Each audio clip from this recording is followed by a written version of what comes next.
హీటెక్కింది. అధికార విపక్షాల మధ్య మాటల తూటాలు పేలడంతో సమావేశాలు హాట్గా సాగాయి. సవాళ్లు ప్రతి సవాళ్లతో సభ హీటెక్కింది. రాష్ట్రానికి నిధుల కోసం ఢిల్లీలో దీక్ష చేయాలని కేటీఆర్, హరీష్ రావు చేసిన డిమాండ్పై సీఎం రేవంత్ స్పందించారు. రాష్ట్ర ప్రయోజనాల కోసం ఢిల్లీలో జంతర్ మంతర్ వద్ద దీక్ష చేసేందుకు తాను సిద్ధమని ప్రకటించారు. అయితే ప్రతిపక్ష నేతగా కేసీఆర్ వస్తే ప్రభుత్వాధినేతగా తాను వస్తానని రేవంత్ చెప్పారు. రాష్ట్రానికి నిధుల కోసమైనా కేసీఆర్ ముందుకు రావాలన్నారు. కేంద్ర బడ్జెట్లో రాష్ట్రానికి జరిగిన అన్యాయంపై శాసనసభలో చర్చ సందర్భంగా అధికార ప్రతిపక్ష నేతల మధ్య తీవ్ర వాగ్వాదం చోటు చేసుకుంది. పరస్పర విమర్శలతో సభ వేడెక్కింది. రాష్ట్ర విశాల ప్రయోజనాల దృష్ట్యా అక్కడ కల్వకుంట్ల తారక రామారావు గారు, ఇక్కడ తన్నీర్ హరీష్ రావు గారు దీక్ష గురించి ప్రతిపాదించారు. తప్పకుండా జంతర్ మంతర్లో చంద్రశేఖరరావు గారిని రమ్మనుండ్రి. చంద్రశేఖరరావు గారు, నేను ప్రతిపక్ష నాయకుడిగా చంద్రశేఖరరావు గారు, సభాపక్ష నాయకుడిగా నేను తెలంగాణకు నిధులు తెచ్చుడో అవసరమైతే సచ్చుడో తేలుద్దాం, మేం సిద్ధం, తారీఖు పెట్టండి, చంద్రశేఖరరావుని తీసుకొని రండి. 2014 నుంచి 2021 వరకు ఎన్డీఏ ప్రభుత్వానికి, మోడీ గారి ప్రభుత్వానికి రాజ్యసభలో మెజారిటీ లేదు అధ్యక్ష.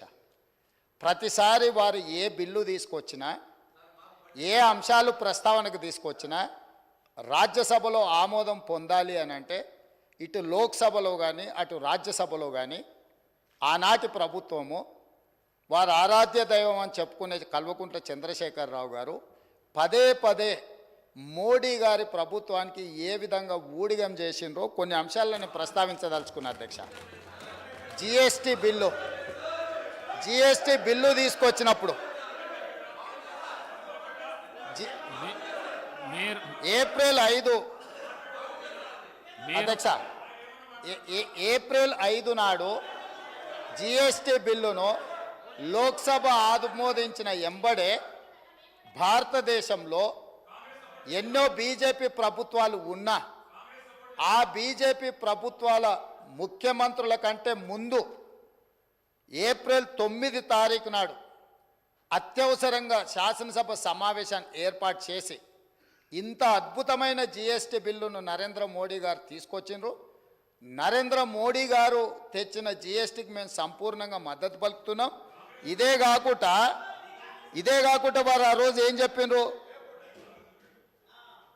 ఈ బిల్లుల మీద మోడీ గారిని ప్రశ్నించడానికి కాంగ్రెస్ పార్టీ ప్రయత్నం చేస్తే ఆ రోజు ఏమన్నారు, ఇక్కడ కూర్చున్న కల్వకుంట్ల చంద్రశేఖరరావు గారు, ప్రధానమంత్రిని మీరు నిలదీసినట్టు ఈ సభలో మాట్లాడతారా, మీరు మాట్లాడడానికే వీల్లేదని చెప్పి కాంగ్రెస్ సభ్యులను దబాయించి జిఎస్టీ బిల్లుకు 100% అక్కడ రాజ్యసభలో లోక్సభలో మద్దతు పలకడమే కాకుండా ప్రత్యేక శాసనసభ సమావేశాలు ఏర్పాటు చేసి సంపూర్ణంగా నరేంద్ర మోడీ గారికి మద్దతు పలికినరు.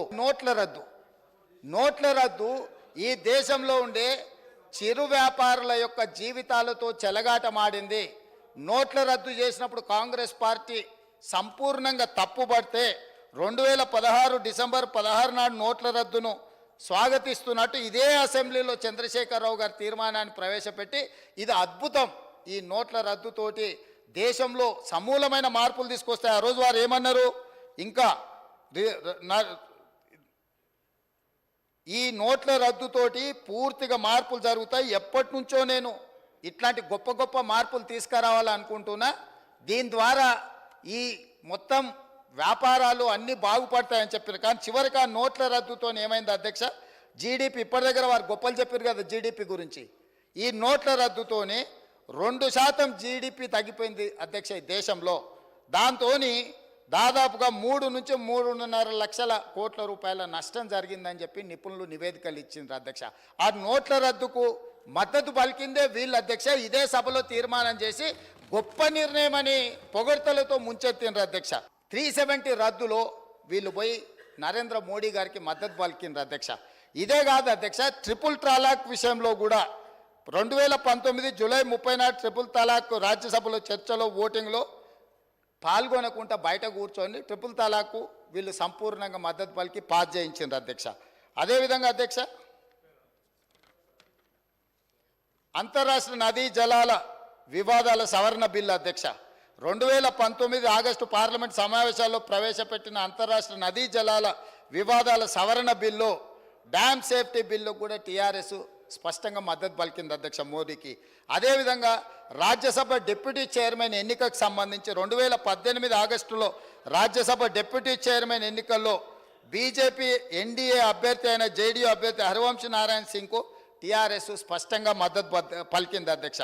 అదేవిధంగా విపక్షాల ఉమ్మడి అభ్యర్థి కాంగ్రెస్ ఎంపీ హరిప్రసాద్ మీద 20 ఓట్ల తేడాతో వాళ్ళు అంటే ఆ రోజు కంప్లీట్గా ఉమ్మడి ప్రతిపక్షాల అభ్యర్థిని ఓడించడానికి బీజేపీకి మద్దతు పలికి ఆ ఎన్నికల్లో టీఆర్ఎస్ వాళ్ళకు అనుకూలంగా ఉన్న ఒకసారి ఓట్లేసిన రెండోసారి వాళ్ళు ఇదే రాజ్యసభలో మిగతా విషయాలలో గైర్హాజరైంది అధ్యక్ష. సాగు చట్టాలు ఇప్పుడు వారి చట్టాల గురించి ఇక్కడ తీర్మానం అంటుండే అధ్యక్ష. పార్లమెంట్ ప్రొసీడింగ్స్ తీద్దాం అధ్యక్ష. 2020 డిసెంబర్ 27 నాడు ప్రగతి భవన్లో నిర్వహించిన ఉన్నత స్థాయి సమీక్షా సమావేశంలో కేంద్రం తీసుకొచ్చిన సాగు చట్టాలను కేసీఆర్ గారు స్వాగతించిండ్రు. మీరు కావాలంటే ఆనాటి పేపర్లను అన్నిటినీ తిరిగేయండి. పంటలు కొనుగోలు చేసేందుకు ఆ రోజు వారు మాట్లాడింది ఏంది అధ్యక్ష? పంటలు కొనుగోలు చేసేందుకు ప్రభుత్వం వ్యాపార సంస్థ కాదు, రైసు మిల్లరో దాల్ మిల్లరో అసలే కాదు, కొనుగోలు అమ్మకాల బాధ్యత ప్రభుత్వ బాధ్యత కాదు. మద్దతు ధరతో కొనుగోలు జరపడం ద్వారా రాష్ట్ర ప్రభుత్వానికి 7,500 కోట్ల రూపాయల నష్టం వచ్చింది. కేంద్ర ప్రభుత్వం తెచ్చిన కొత్త వ్యవసాయ చట్టాలు ఇదే చెబుతున్నాయి. ఈ విధానం ఉత్తమమని చంద్రశేఖరరావు గారు రైతు వ్యతిరేక నల్ల చట్టాలకు మద్దతుగా మాట్లాడిండు. ఆనాటి పేపర్లు తీసి మీరు తిరిగేయండి, వారు ఏ విధంగా మద్దతు పలికినరో మనకు తెలుస్తుంది అధ్యక్ష.